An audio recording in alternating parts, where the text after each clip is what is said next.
Comme un fleuve, le cœur coule suivant un principe. Beaucoup de personnes essaient d'abandonner l'accoutumance au jeu, à l'alcool et à la cigarette. Ils essaient de toute leur force, avec détermination, mais dans la plupart des cas, ils finissent par jeter l'éponge en chemin. Cela est dû au fait qu'ils ne connaissent pas avec exactitude ce qu'est le monde du cœur. Le changement dans la vie ne se produit pas seulement à travers notre détermination et nos efforts, mais c'est le cœur qui doit changer. Un homme du nom de Julio vivait à New York aux États-Unis. Il y a immigré très jeune en provenance de l'Amérique latine avec sa famille. Aux États-Unis, avec le niveau de développement, la drogue est devenue une chose très ordinaire. L'État s'est en vain évertué à débarrasser la nation de ce fléau. Par conséquent, les étudiants peuvent facilement s'en procurer. Julio a donc consommé la drogue pendant plus de 20 ans depuis sa jeunesse. Si vous consommez la drogue autant qu'il en a consommé, vous pouvez affirmer avec certitude que vous êtes un drogué.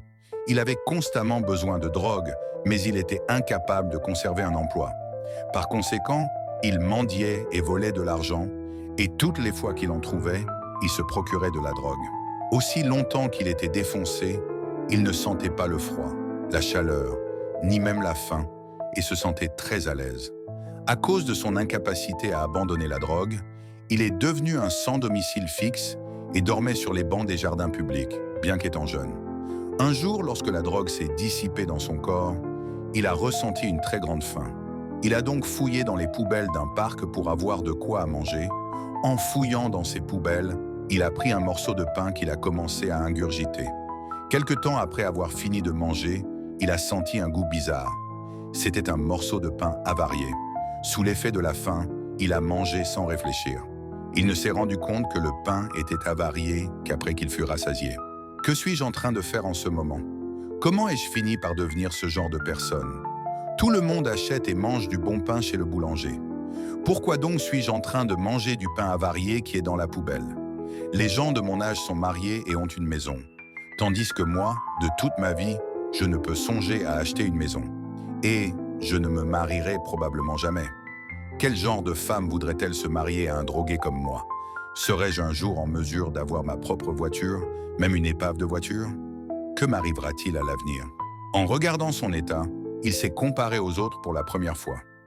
Les gens conduisent des voitures, se marient et viennent en promenade au parc en compagnie de leur belle épouse et de leurs enfants. Ils portent de beaux vêtements et de nouvelles chaussures. Mais moi, qu'est-ce qui ne va pas chez moi? En étant accro à la drogue, je mènerai une vie misérable durant toute mon existence. La drogue a détruit ma vie. En consommant la drogue, il n'avait jamais pensé à une telle chose. Mais pour la première fois en 20 ans, il venait de découvrir à quel point sa vie a été un échec. Soudain, il désira se marier, vivre dans une maison confortable, venir au parc avec sa famille et se distraire, se rendre à la boulangerie pour s'acheter le pain de son choix et le manger. Ce cœur s'est éveillé en lui, mais lorsqu'il s'est examiné, ses aspirations n'avaient pas du tout de sens. Il lui semblait qu'en continuant de vivre ainsi, il tomberait malade et finirait sa vie dans la souffrance, dans la douleur, seul sur un banc, dans le parc, et il trouverait la mort. À cet instant, la peur de mourir est entrée dans son cœur. Sans tenir compte de cela, Julio a continué à consommer la drogue.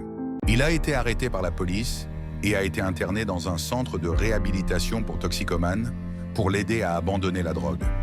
Le premier jour, l'instructeur s'est adressé aux toxicomanes qui avaient été internés de force. « Messieurs, vous voulez abandonner la drogue, n'est-ce pas? Je vous connais très bien. Par vos efforts, vous ne pourrez jamais abandonner la drogue. Si vous voulez réellement abandonner la drogue, à partir de maintenant, écoutez attentivement ce que je dis. Je suis instructeur de réhabilitation pour toxicomanes depuis longtemps. Je sais comment vous pouvez abandonner la drogue. » Chose étonnante, Julio avait déjà été interné par 2 fois dans ce centre de réhabilitation et avait entendu le même instructeur dire ces mêmes paroles. Auparavant, il n'y avait jamais prêté attention, mais cette fois, il a pu saisir ce que disait l'instructeur. En écoutant mot après mot ce que disait l'instructeur, Julio s'est mis à regarder autour de lui. Ils étaient tous toxicomanes, mais personne ne se concentrait sur ce que disait l'instructeur.